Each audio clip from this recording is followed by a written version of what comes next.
The River Ver in Hertfordshire. It's a rare chalk stream, half of which is now bone dry.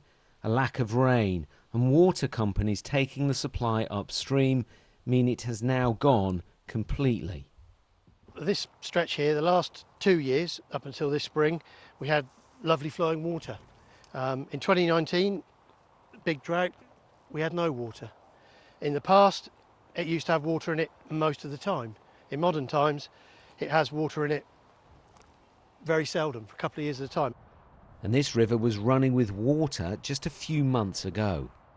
It's a result of a number of things. Some climate change, but it doesn't help that we've got nearly 10 million litres a day of water being abstracted from upstream of here. So when the river's in a bad state or no state, it would be beneficial if that water was coming back to the environment.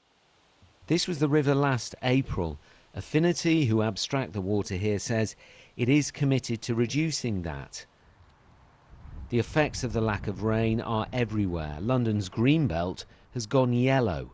Campaigners say there needs to be a change in how we value water.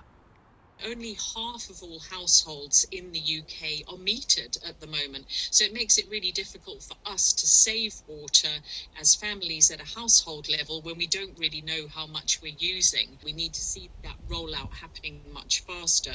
We need to see water companies fixing up the leaks in their own infrastructure. And we also need to start expecting to live through hotter, drier summers. Affinity and Thames Water both say that they're not looking to introduce water restrictions at the moment, and their water levels are just below average. However, experts say we are going to have to get used to this due to climate change, and our water supply is going to have to become much more resilient.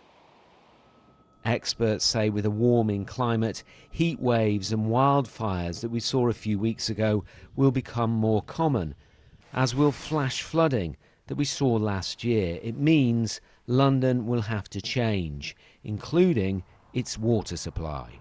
The two infrastructure plans that you can put in place is one is to increase the focus on reducing leaks, and we said that we needed to reduce them by 50% by 2050, and the water companies, in conjunction with the regulator, are on a programme of reducing leaks. And then the other one is just simply build more storage capacity, so reservoirs in the southeast. As the climate changes, and with this becoming more frequent, adapting remains a major challenge. Tom Edwards, BBC London.